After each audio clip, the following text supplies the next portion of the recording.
Good morning, and good morning, everyone, and welcome to another WOTSO Skill Swap. I'm Tia, and I'm your host today.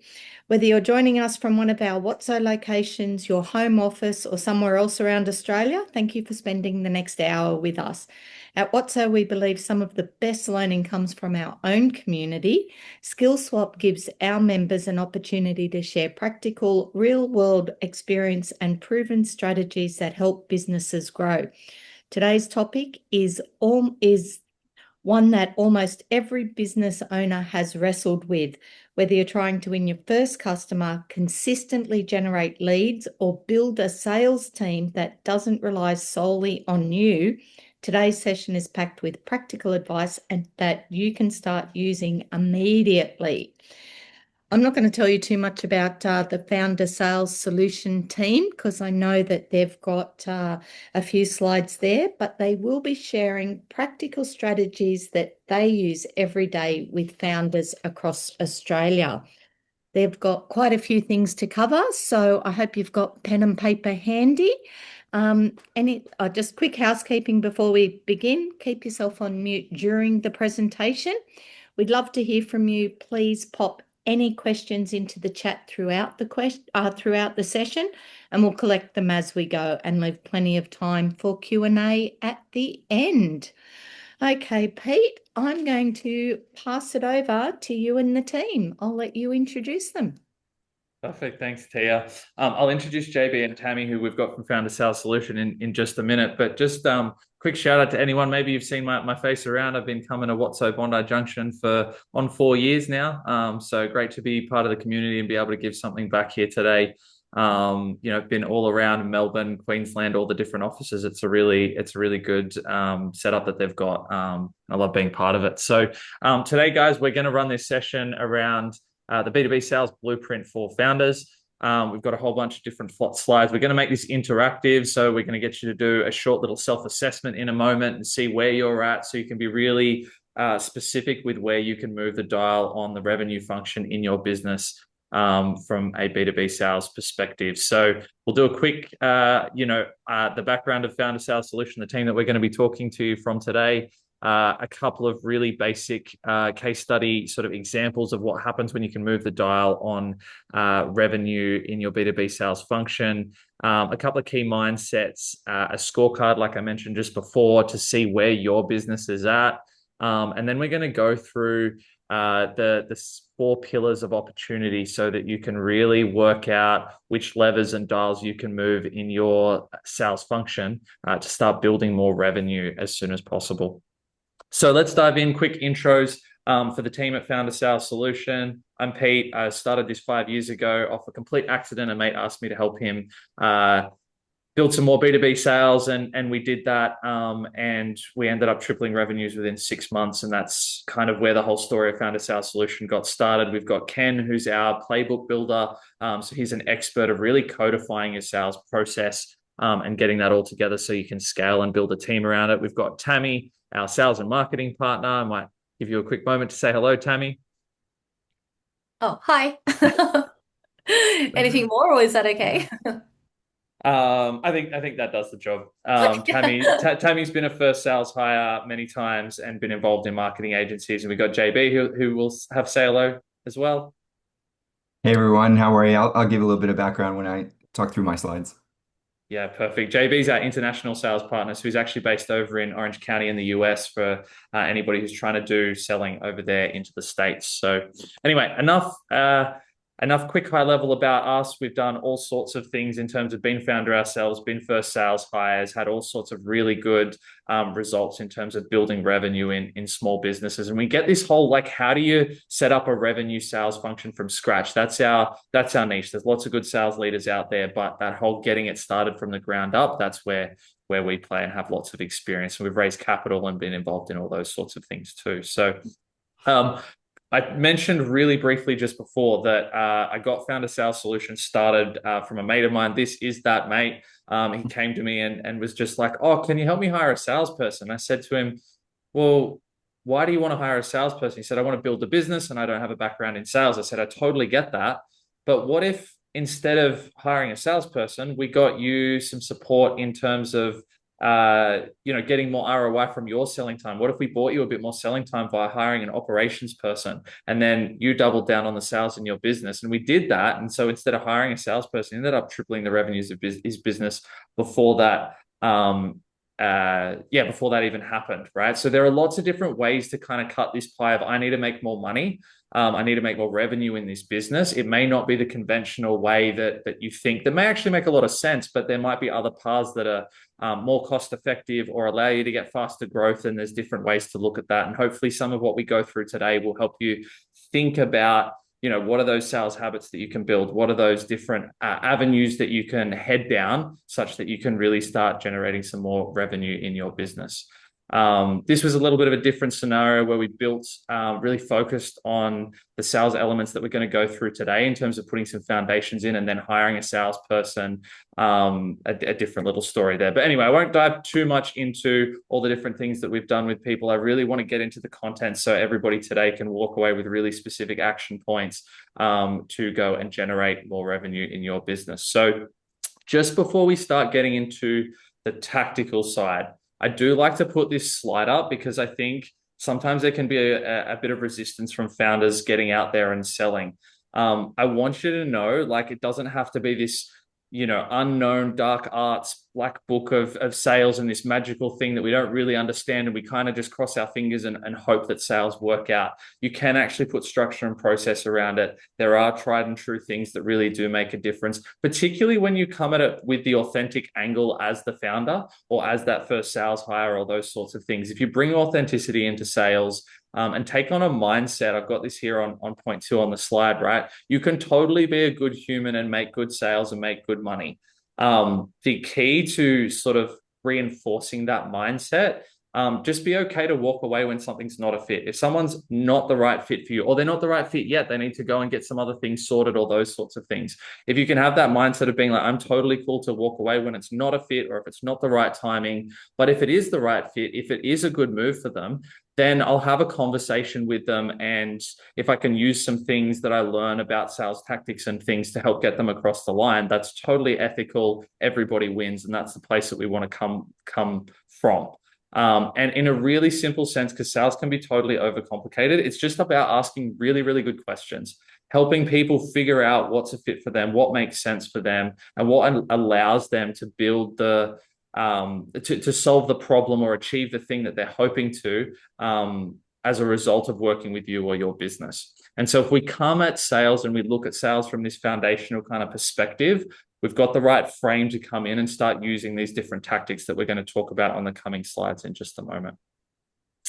Okay, so the different tactics we're going to go through, 4 sections. We call them the pillars of opportunity.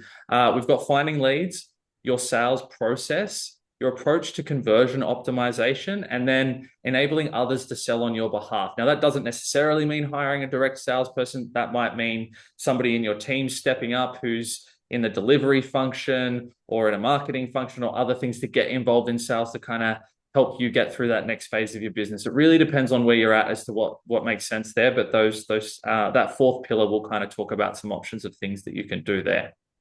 So I did promise right at the beginning of talking today that we were going to make this session interactive.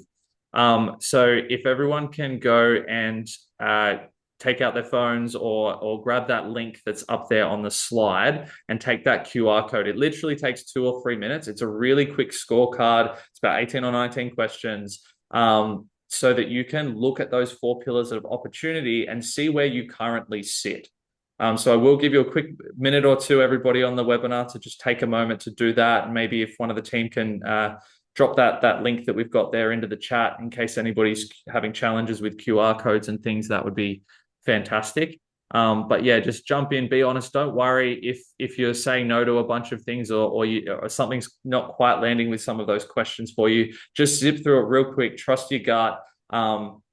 Get some answers, because I do want this to be really contextual for you. And I think it'll start getting the cogs moving for the different things that we're going to go through in those 4 pillars of opportunity today.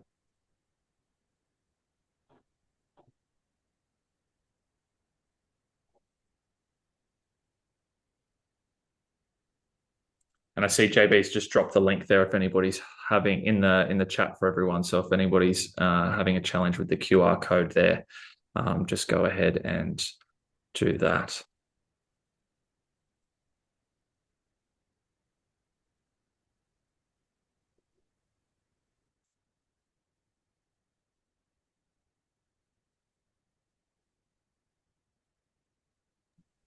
I love your comment about questions, Pete.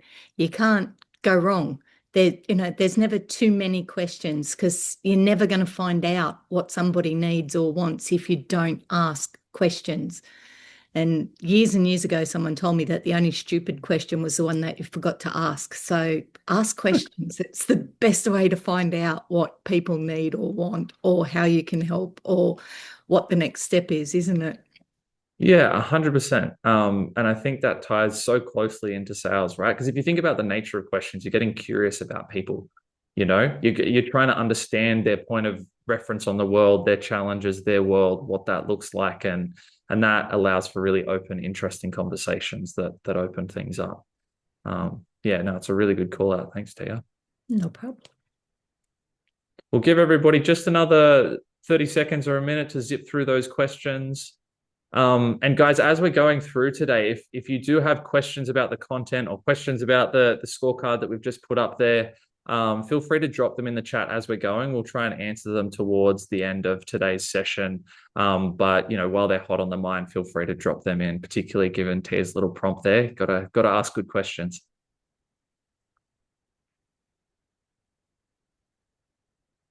And if you're not sure what a good one is, just keep asking. You'll hit it soon. Yeah.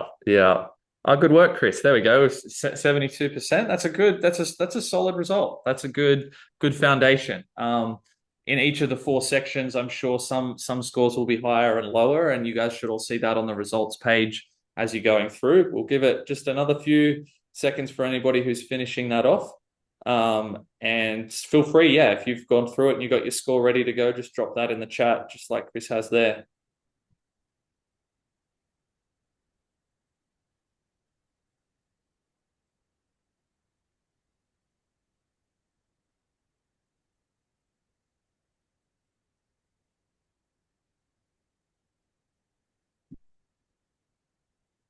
21%. Thanks for sharing, Britt. We appreciate it.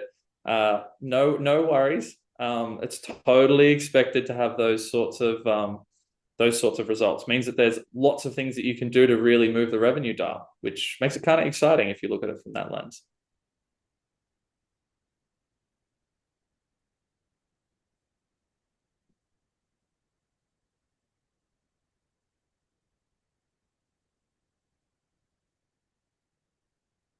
All right, guys. So that we keep momentum and everything on time and we get through everything, we will keep moving. If you've got a couple more questions, I do encourage you just to finish that off as we're talking through these next couple of slides, because it's going to send you an email with the specifics of your score results and those sorts of things so that you can make this a really tangible, useful session for you. 30% for Andrea. Early days. Good. That's the right way to look at it. Always more improvements to make. So all right, let's dive into it. So we're going to have the team take you through these first couple of slides. I'm going to introduce Tammie to go through what we do about finding leads and lead generation. Cool. Just before I jump into it, I'll do a bit of a better introduction than the hire from before.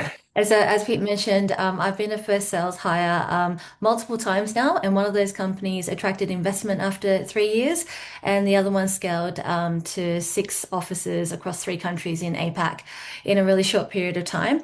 And it is really different when you've been, I think, first a founding salesperson and then also a salesperson in a larger organization. I've also worked in digital agency for 10 years, so worked with a lot of companies on marketing foundations and growth marketing campaigns. So this lead section is the section that Pete thought I'd be best placed to have a chat with you all about. And so I think I'll just jump straight into the slide content. And I think the lead, obviously this was the first, one of the pillars that we asked in the questionnaire. And it is absolutely, as it says there, it's one of the foundations, because what your messaging is, what your offers are, how you decide to talk to the market, it all hinges on how well you know the the ICP? And to Tia's point, have you asked the questions and have you found out? And so when we look at how you find leads, of course, the most critical thing is who is your ideal client profile, the ICP, if you're not familiar with the acronym. And so I find that most people, when they go, hey, look, who do I want to target? It's very rare that they get the firmographics wrong. So firmographics being, hey, the type of company, how big they are, how much revenue they might be making. They very rarely get the demographics wrong as well. And so that's like, who am I targeting? Is it the head of HR? Is it the project manager for this site? Is it the owner of this local small business? They very rarely get those things wrong, but they are foundational. And I would say just here, I was working with another founder just recently, is to keep it really narrow. So a founder I was working with had a AI budget. Their ideal profile was someone who spent an AI budget of between 15,000 to 150,000. So that's too broad. So one of the tricks of your firmographics and your organization type is to keep it really narrow. So very few people get that wrong, but my one tip would be to just keep it focused and not have your initial beachhead of clients be too large. The second thing on the ICP is actually the psychographics. So this is where you delve into the problems and the triggers. So this is what you solve. And so what's the problem that you're offering to solve? Or what's the value that you can offer someone with the product and solutions that you have in your business? And so I find this is a part where it can get a little bit tricky. Do you fully understand what it is that you're delivering in terms of value? And so I really like this example. I always refer to it. So Pete's heard this too many times, but there was an accounting software in the US. And I think most people, when they think about software, they think of how many users, is it a invoicing and OCR software processing thing? Is it, a way to manage scheduling and your headcount on your teams? But he actually really simplified it down and just said, you know what it is with the accounting software? I basically sell the right for the owner of an accounting firm to go home and have dinner on time every day of the week on a weeknight and actually see his kids. And so it was very, very basic and simple, but that's the ultimate value of what he provided. And when we think about problems, it's really important to move off features and really think about what value we're providing and the problem we're solving. The other thing that tricks people up, I think, is the triggers. So when you think about the triggers, like what actually compels someone to buy, we often think about things like, oh, an end of financial year offer that will get my ideal client to buy from me. But the triggers are never about what you're doing, it's what's happening in the client's world that impacts what they do. So when you think about a trigger or the thing that actually makes them want to, it's important enough that they all want to buy. It's what's going on in their world. So typically, this is nothing that you put forward, though marketing and sales campaigns and tactics can help. But that trigger point is generally internal. So what's going on in their company? Is there an industrial or an economic thing that's going to impact their industry? Like the solar panel rebates closing in May. So that generated a lot of sales in solar. Is it actually, the fact that there's a legislation change? Is there a competitor coming into the market? And so those things are the triggers, and understanding that will help you understand when someone's most likely to buy from you. So once you've actually mapped out that ICP, that gives you a basis to start looking at sales and marketing plans. And by the way, I mean, if I was saying all this stuff and you're like, I don't really think I've got all that information, that's okay too. A lot of us are at a starting point, but if you've got a couple of clients, the best thing you can do, going back to Peter and Tia's point, is to ask them. Create a set of questions, have a structured interview process, and call the 5 to 10 clients that you've won in your own way, and then ask them these questions about what is the thing you valued from me the most? What's the problem I helped you solve? What was happening at that point in time that made you decide to buy from me? So those are the key points there that you can go through to start to map out the ICP. So if you don't have it, don't worry, but make a plan after this to jot down your questions and call a couple of your clients and find out. So the next thing after you've mapped the ICP in terms of your leads is actually finding the right activity to go after them. And so your channels, I think there's so many different ways that we can do it, right? But the important thing is to be where your people are. So again, once you've got the ICP, then you get a direction of where you want to head. So a personal favorite, I think right now, and you're all probably getting ads around it, is LinkedIn. And I have to say that LinkedIn as a channel is really effective at the moment. And so I run go-to-market for different clients, as well as looking at managing their teams and scaling their processes. And in a mix of cold email, cold calling, LinkedIn, lead magnet offers. I'm finding LinkedIn is really powerful at the moment. So look at LinkedIn and then start with your personal network, the people that already know you and trust you, and understand what it is that you bring to the table. And so obviously asking for referrals is a really key one. So start close to where you are. So start with your first level connections and then move out, but ask for referrals. Because again, sales is all about who you know, who you like, and who you trust. And so if they already know you and they're connected to you, you've already done a big jump in terms of the sales process and getting deals through the door. And then depending on who your ICP is, networking and trade shows really work. Under cold outreach there, we've got 221. What that means is two two outreaches on two channels within 1 week. So I think a lot of people worry about this when they do cold outreach. Oh, I don't want to spam them. I don't want to seem stalkerish. I don't want to come across as too pushy. But if you put yourself in the receiving seat, we're also busy, right? We're inundated with 8 million messages a day. We miss most of them. So don't be afraid if you're doing cold outreach to really push and then actually get your message out on multiple channels multiple times in that 1 week. And I've got a caveat here on doing ads if you're ready for leads. And so advertising is like great. I have a lot of clients that do get a lot of success from meta campaigns, but that is on the proviso that A, you know your ICP and you've got some messaging that you know you to go to market with. Otherwise, you can spend a lot of money without not getting leads, which is not the worst thing, but not learning from the exercise either. And so make sure that if you are doing ads, that you've got a clear idea of the ICP and I guess a messaging and call to action matrix mapped out before you do it. And so the third part on the leads is then looking at your where you get contact information. And so a lot of you are probably familiar with like platforms that where you can actually get emails and phone numbers for the people that you're after. And a lot of clients are now using Claude or using some form of AI to build lists as well. So the one that we really like is Firmable. And so Firmable is an Australian-based company, and if you haven't heard of them, definitely look them up.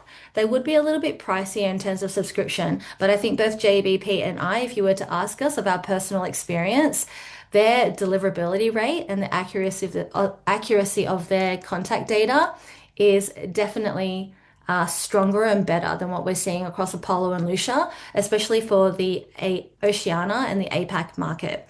And so that's one way to get it, but there's also other ways as well. So if you want to start kind of like free and easy, use Claude, and Claude can't necessarily give you numbers. It definitely won't do that. But like in terms of like email formats and things, it can help you have that established guess. Is it first name dot last name? Is it first initial, etc.? And so you can start to build out a list of people that you can contact.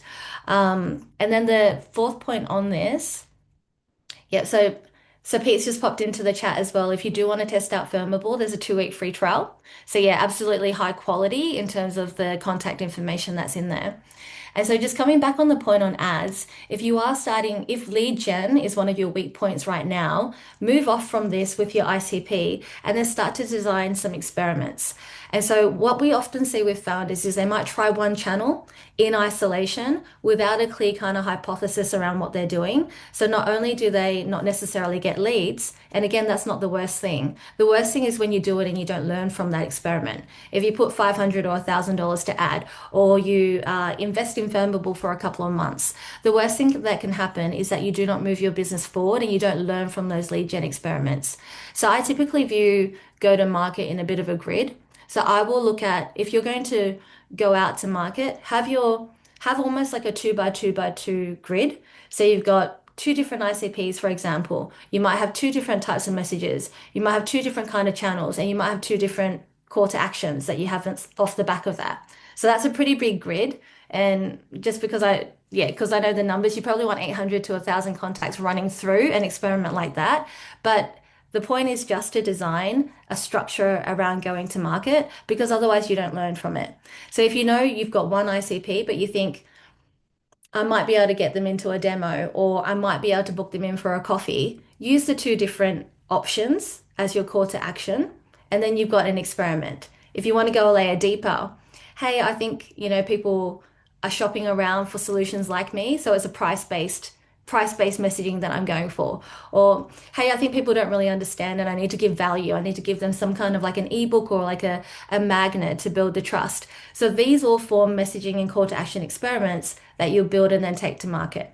So this is a lot to throw at you guys all at once, but hopefully you can picture it. Just think of it as a matrix on how you would design, your messaging, call to action, your audiences and channels, and then go, this is what I'm going to test. You don't have to do it all at once. timing is a thing and budget is a thing. So you either sequence them, or if you have the bandwidth, you can test everything as quickly as you can. Um, Pete, can I get you to jump onto the next slide? Yep, just doing that. And guys, just like Yeah. Tammie got a little bit advanced, maybe for some people here, there with all of that. At the end of the day, go out and have conversations with people in your LinkedIn network. Go out and go to trade shows, have conversations, have lots and lots and lots and lots of conversations, and that will help you establish your foundational messaging. And then if you're trying to do more of a scaled, structured approach, that 2x2x2x2 formula that Tammie's talking about is probably that next step on beyond that, right? It really depends at where you're at in your journey. But it is a journey. You're forever going to deeper layers of lead generation, optimization, and learning and improvement when you're building out, the sales function within your business. Anyway, back to you in this slide, Tammie. Obviously, we don't always know the level that everybody's at, and we had some shares in the chat, but that's exactly why we would open the floor after this if you want to ask us some specific questions about where you're at with your business and what that means the next step is. And so just in terms of what Pete was talking about with the conversations, another qualifier. So if you run ads and you're looking at quantitative data, you need bigger ad sets. So if you're looking at qualitative data, like the best thing you can do is go out there and have conversations. 10 to 15 solid conversations actually gives you as much statistically viable information as, 500 clicks on an ad set might. And so if you have people in your network you can speak to, your own contacts, and there's 10 to 15 of those, they will give you so much information that you don't necessarily need to go top of funnel and look at marketing to start with. And that's why on the previous slide, we said ads if you're ready, because you don't need to go there yet. And there's so much power in having the conversations that you can get directly. And so talking to your contacts, obviously do your research and get some grounding on where it is that they're at. And there's so much information out there these days. I won't go through the list. You guys know how to research, the people that you're looking after, or you're going after, sorry. And then the other side of it is when you're looking at conversations, it's around those problems and the trigger points. What is it that you can help them solve? And that's the goal that you're digging for, because that's where you can position your product or service to be something that's of value for them in terms of what they're trying to achieve and what's relevant for them. And so I've got a team at the moment I'm working with, and they work with architects. And architects are finding longer approval times. It's just harder to get the jobs to the point where there's payment coming through the door because, councils are taking longer to approve. Plans are, all over the place. And so there's a $1, New South Wales released a $1 plan book so you can template your business plans. And so my client got on board with that, which means that they can shortcut their ability to work with architects. Like it's almost instant. There's no kind of design plans or building plans needed at all. And that's the problem that they can help solve. They can truncate that time between initial, house design to actual construction. And so have a think about what's happening in their world, ask them about their top priorities, and then look at how you slot in to help them solve problems around that. Yeah. So, yep, Pete. Next slide. Oh, I'll pass it over to JB. Amazing. Take a breath. That's a lot of information. Thanks, Tammie. The so now I'm gonna take a little bit of time just to talk through the sales process, some foundational layers. Before I jump there, though, I'll just give a little bit of background on myself. So I grew up in New York, American born, moved to Melbourne about 20 years ago. Started with a family-run business that was building an online restaurant booking system, booking platform. We modeled ourselves after OpenTable when the iPhone came out 18 years ago, and then got acquired by OpenTable 5 years later. So I've been through that journey, building a commercial go-to-market strategy before go-to-market was even a thing, and understand what that looks like to have a successful exit. I've also been the first sales hire, as Pete alluded to, a number of times with different founders that have had early day traction between sort of 1 to 5 million in seed or Series A funding, between construction tech and ed tech systems. And then I started my own fractional consultancy 3 years ago. Built that in Melbourne, but I've recently relocated back to California. So I'm in Orange County now. I still work with a lot of founders back in Australia. I volunteer as a mentor, an advisor with StartMate during their cohorts twice a year, and really help try to understand what it looks like to get that US expansion, in overseas expansion. Once you've sort of built the system in Australia, right? There's different ways to do that as you look to overseas expansion. So I'll take the next 10 minutes. I'll be rapid fire as well to try to get through the content, and hopefully you'll learn a couple things or take some key takeaways today from some of the points we share, just to hopefully leave some more time at the end for questions. So first point is a CRM. So Tammie talked us through like all these leads and all the contacts and what you're doing with them, right? If you're one person founder, just building that entrepreneurial sort of solopreneur business, most people are probably building it in a spreadsheet. They can only take you so far. It's not going to allow you to scale. CRM systems are a dime a dozen now. Simple ones like HubSpot, who the majority of early stage founders that I work with are using. Simple license will cost you $20 a month, but it allows you to have visibility. But the real unlock is around the reporting capabilities. As you start to bring more people into the business and share that data around to the team around just what's happening, what stages the different leads are at, and all the top of funnel, the lead generation that Tammie just took you through. When you have hundreds and thousands of contacts, you're not going to be able to keep it straight. It's a foundational layer to what you're building as a business owner. Number two, the buyer journey has changed, right? So over the last 10 years, the buyers now are more attuned than ever before about what they want in the research that they've taken. So, meet the buyer where they are in their journey. Assume they've already done the research on you. Assume they've also probably put an AI agent to work to do a bit of feature and benefit analysis and some competitive analysis around the different tools that you offer in your space. And then when they reach out to you, they might be sort of towards the bottom of the funnel in terms of their purchasing decision, right? So don't always just assume that they're at the top of your funnel, because that's how your process works. So Gartner released some research recently that quoted 67% of B2B buyers prefer a rep-free experience. And this kind of falls into line with the culture that we have today with social media and texting, where people don't want to really pick up the phone like they did 20 years ago. And 45% of them are using AI during their purchasing process. But as for sales professionals like ourselves, 69% of those founders still want a rep to validate what AI has told them. That might change in the next couple of years as the trust increases with the different AI agents out there. But they're not trying to eliminate reps from the process. They're just trying to help validate what they know, what their assumptions are, what their needs are, and the true value prop of your business or your software. Number three of my 10 points today is really about the decision-making process, right? And I call this business acumen. So the more you have experience in sales and in business in general, and how you purchase software, or how you go out and make your own purchasing decisions. If it's a small, medium-sized enterprise like an SME, that sales cycle is going to be a lot quicker, a lot faster, right? If it's a mid-market or an enterprise type client that you're trying to sell to, they're going to most of the time going to have multiple departments that they're going to have to get approval from, right? So you're talking about legal, finance, IT, procurement, and so even if you have the verbal with a champion who really loves your software and understands what you can bring to the table, the purchasing decision is a whole nother discovery process.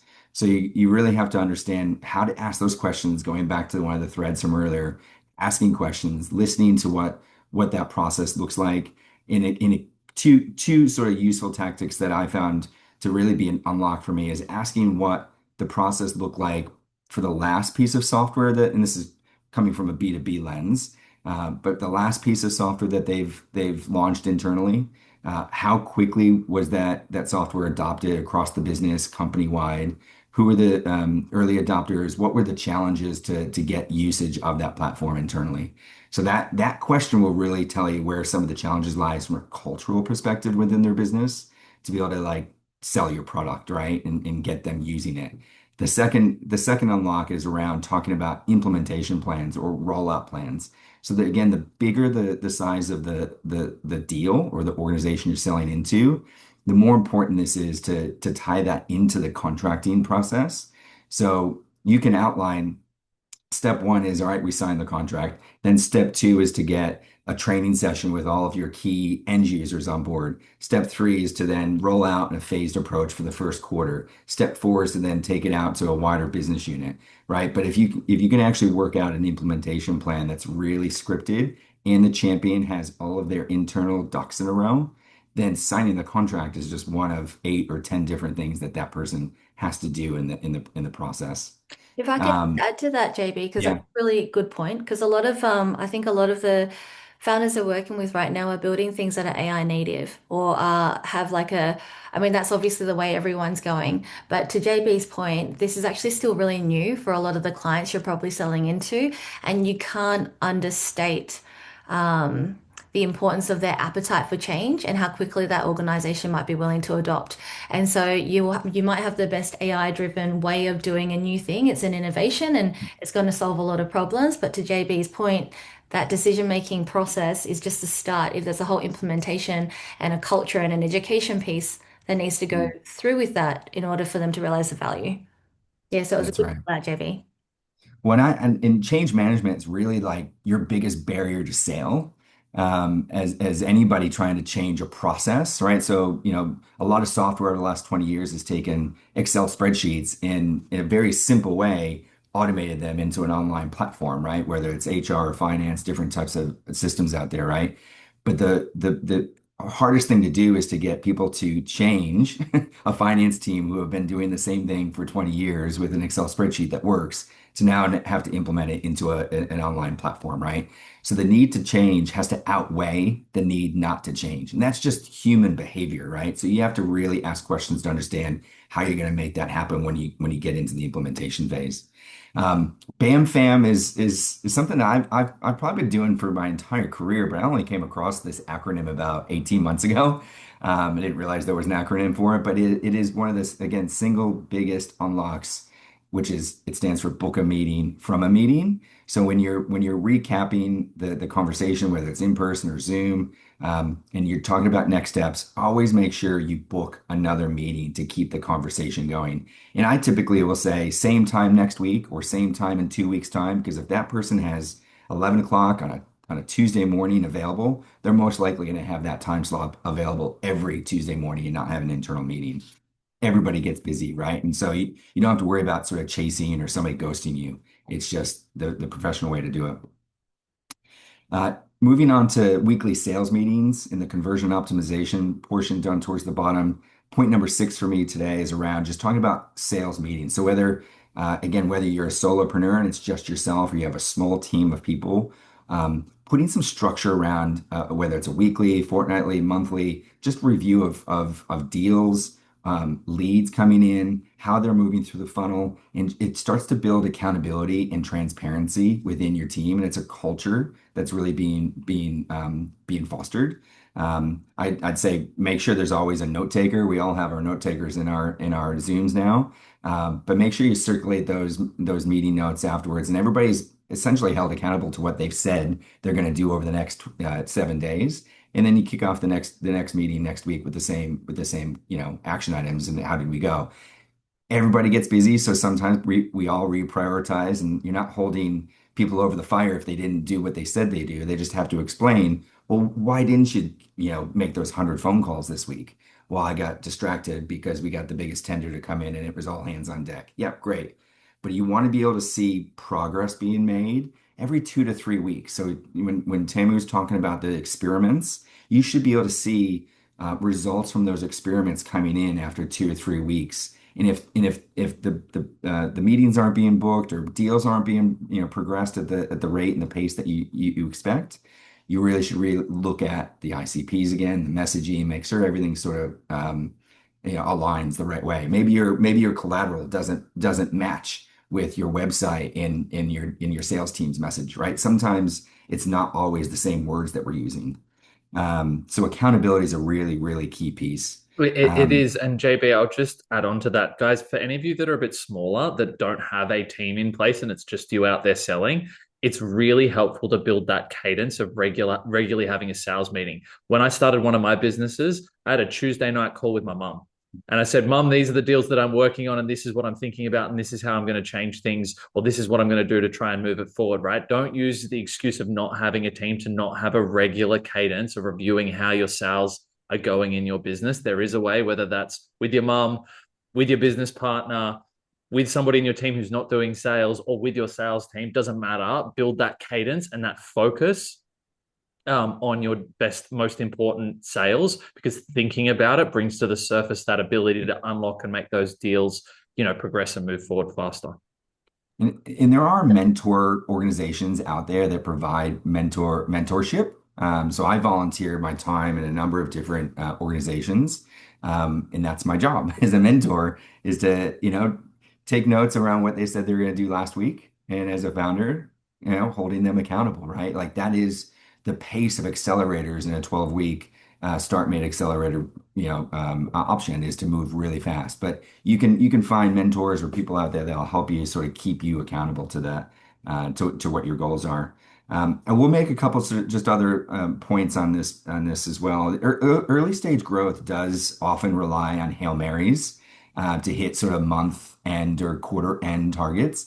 And we've all been there. You're scrapping to get revenue and contracts in, and that's all fine and good. But when you're ready to start scaling, or the velocity conversation starts to sit in your head around how do I move faster, you really need to have repeatable and predictable growth. Meaning, before you hire a salesperson to come in, and I've been this person where I've come into a founder situation where they're ready to start scaling, but we didn't have predictability, and it was really difficult because there was no way to predict how we were going to be able to close those sales because we didn't have 3 months of consistent sales saying the same thing to the same ICP and getting a conversion rate and a close rate that was acceptable for the business, right?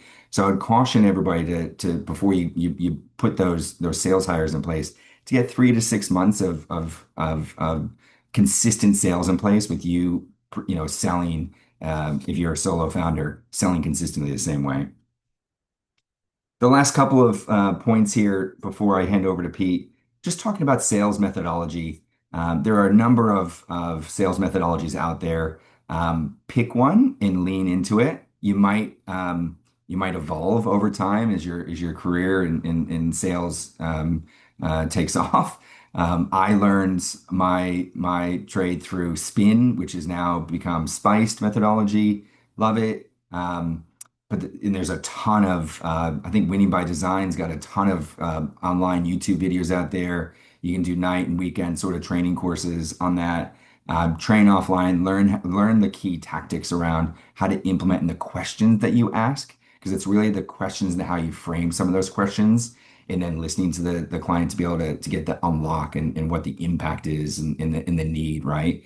But I'd also say in terms of learning, create a learning culture within your team, within your business, and always be trying to understand how to do things better. The sales is quite dynamic, right? Because as Tammie was talking about earlier, like the market conditions change all the time, right?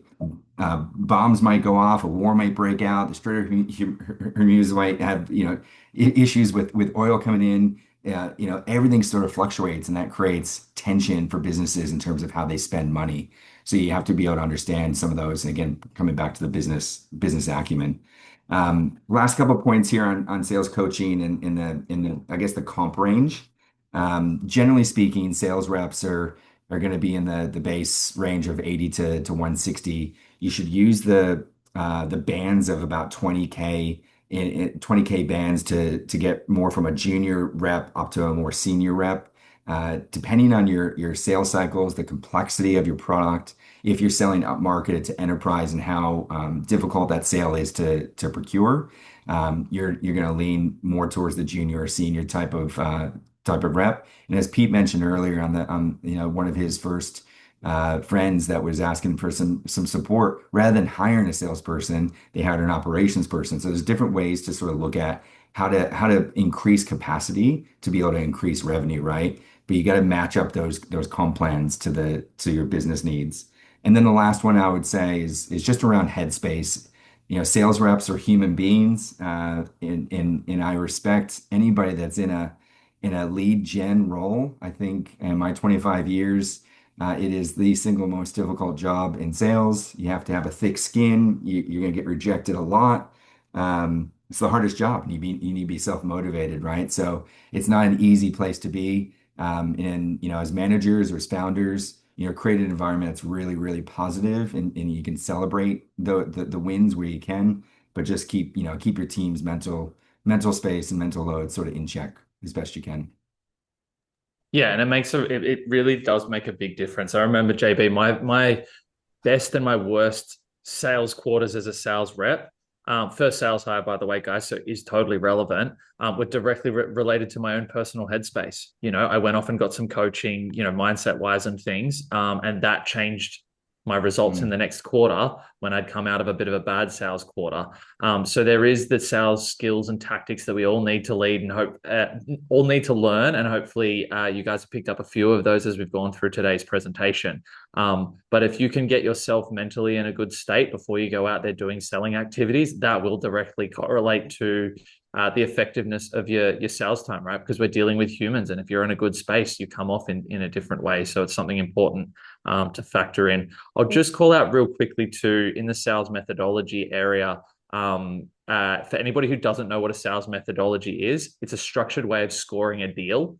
Yeah, so a really simple version is BANT, budget, authority, need, and timing. And if you understand what each of those things are about a particular deal, you can sort of forecast how likely a deal is to close, and unlock what you need to know in order to progress a deal to move it forward. Like JB said, there's heaps of stuff out there online about sales methodologies. Know that it is different to a sales process, just for anybody who's not across that.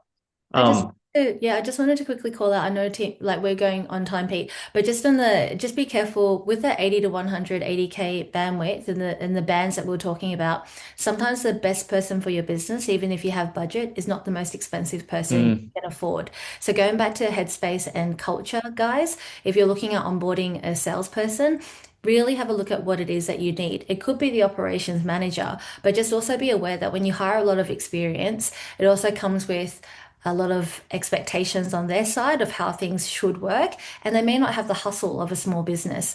And so sometimes when you hire lower, it feels like, should we be hiring more experience?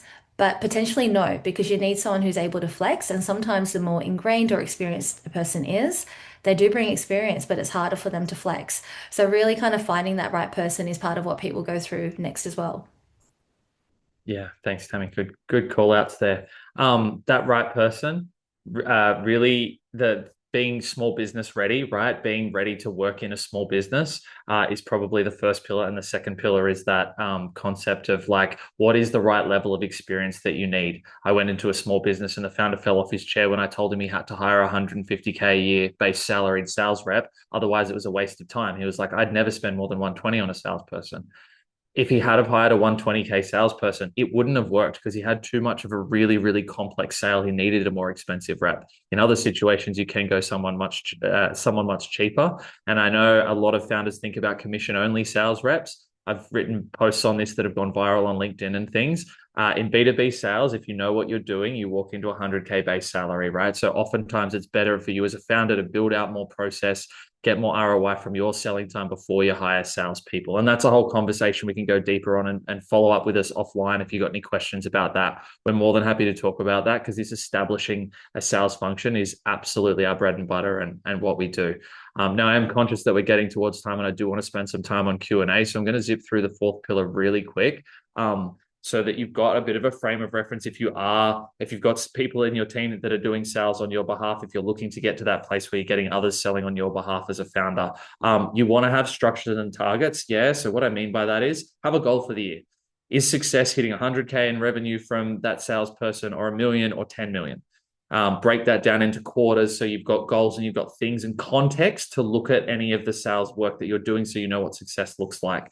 If you can coach them on how to get there, it's really going to be helpful because you think about anybody who takes on a sales related role, their mindset is growth and moving the dial forward, right? So if you can support them to grow and move their own dial forward, it's going to keep them more motivated. We talk about the sales and marketing feedback loop. which is this idea of just because you won a sale, that's awesome. Please celebrate it. Sales is hard. Enjoy your sales, but figure out why you won it, which kind of taps onto some of what Tammie was saying there about your ICP on the lead gen slides earlier today. Figure out why you won, and then take the insights about why you won a deal and put that back into your lead generation efforts, whether that be marketing or sales led. And last but not least, as you're starting to turn all of this into a bit of a formula, if you are looking to scale yourself out of the sales role in your business or scale up to have a sales team around you, putting in place a structured playbook so we know exactly what things look like all the way from lead gen through to your sales process, optimizing your conversions, getting upsells and referrals from your existing clients, that whole customer journey, getting a structured process for that whole journey is super important.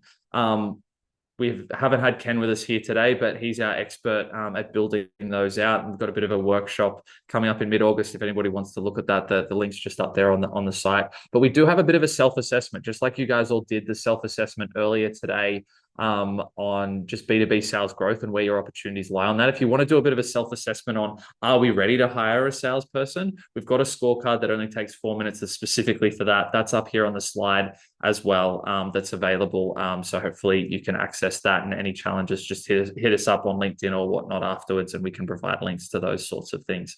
But look, guys, I hope this is all sort of digesting and landing with you. We have gone through a lot of concepts here because we know different people are at different phases within building and establishing your sales function in your business, whether that you're just getting going as the solopreneur, whether you're starting to hire a sales team and getting things going. There's different things that you need at each of those different phases. And I hope you've taken some really tangible, specific things away from today's webinar that you can put into action. Please don't let this just be theory. Please go and execute and try these things out. Now, if you are looking for a little bit of help with that, or you want to reflect on the sales scorecard that you did earlier and get a bit of personalized, customized advice, we're putting it out there to anybody who's attended the webinar. You can book in to our calendar and have a conversation with one of us from the Founder Sales Solution team. No charge. 45 minutes, we'll go through your scorecard results, give you some more personalized recommendations, and go more specific to what makes sense in your business. And of course, if you're looking for further help from there, we can have those conversations. But I really hope that everybody's got a lot of value from today. We are moving into Q&A type section here. So if you've got any questions that haven't been answered, please drop those into the chat. That was a lot of information, Pete. Thanks, Tammie and JB. That was, yeah, there was lots there.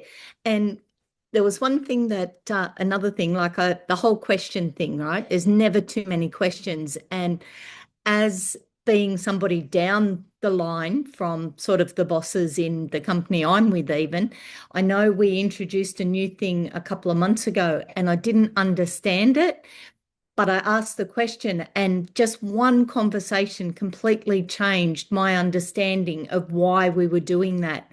And yeah, you can't ever underestimate those questions from at any part of the journey. Yeah, was my takeaway from it. Okay, we don't have many questions in there other than Stephen's asking about a template for workflow. But I think you've actually covered that in that 4-minute thing. There you go. We do have one now. Kylie says, do you help brand new businesses build their sales process and gain their first sales and to then replicate and hire their first salesperson? Yeah, we do. It's literally that whole journey. The part of the journey that you're at right now, if it's like, how do we get that first sale? Like, go and use your network. That's the biggest thing to be doing at that phase. Go and use your network, sell to people that know, like, and trust you. And if you can win those first few sales, that builds the momentum to sort of go on to that next step. But you're really at that early stage of figuring out product market fit. And then you would move into product market and messaging fit, which is kind of the next phase beyond that we can go and support along that journey. But yeah, definitely get out there and have conversations. Please don't sit behind the computer and think that AI is going to work out how to establish your sales function. AI will help you accelerate it. It will help give you great insights that will be great research. But at the end of the day, if you're selling to another business and you've got a high dollar value, you really do need to ask questions and have real conversations with people while you're figuring out these foundational parts of the business and your sales motion. And once you've got that, then you can build upon that with processes, AI, scaled outbound campaigns and all of those sorts of things. The sales scorecard template, there we go. Tammie's just dropped it in there for you. Carol, so hopefully that's there. And guys, if you're pondering things that we've said here today and you're not sure about it or you've got questions about it, feel free to jump on and book a call with us, or just grab us on LinkedIn and drop us a quick message. We hang out in this space all the time and are seeing all sorts of things happen to founders who are figuring this sales function out. So we're more than happy to stay in touch and give back to the community and dive a little deeper if you are looking for some more sort of personalized support there. Did I download this from your website? Is that where I found this? Yes. Really cool. Yeah, it's a little one-pager on what we do. Yeah. So that was, if we go to your website, we'll be able to download that. Sorry, I did a couple of weeks ago. I was just trying, but I think that it's a what Tia's talking about, guys. It's a one-pager on the 5 things founders can do to go and generate more leads. So if you pop onto foundersalessolution.com, there's a little opt-in for that there, so you can just really focus yourself, because there's so many things you could do. Just get started with one thing, go really deep on it, bring those leads in, get those sales converting, and build the momentum. All that momentum starts from just like putting yourself out there, having the conversations, as Tammie called out, learning and iterating, and then you can build upon and scale and use all the fancy stuff as you get going. But you've got to get those foundations right. Otherwise, you keep throwing stuff at a wall, hoping it works. And, then you don't build the momentum and learn the lessons and move to that next phase, which is what it's all about. And Tammie's dropped that link in there. Yep. Very good. If there's not any other final questions, was there anything else from you, Tia? Well, I've got my closing to do, but I think you've nearly done it for me. But that's all right. Thank you, Peter, Tammie, and JD, for sharing your experience and practical advice with us today. It's refreshing to hear strategies that are built from real experience working with founders rather than just theory. I know everyone will be leaving with ideas. I don't know about you, but I've got a few pages of notes that I've written, just thoughts that popped in while you guys were talking. So that was really cool. Thank you to everyone who joined us today and contributed to the chat. If today's session sparked ideas for your own business, we'd encourage you to connect with Peter, Tammie, and JD after today's event and continue the conversation. At WOTSO, we're passionate about creating opportunities for our community to learn from each other, collaborate, and grow together. And Skill Swap is a fantastic example of that.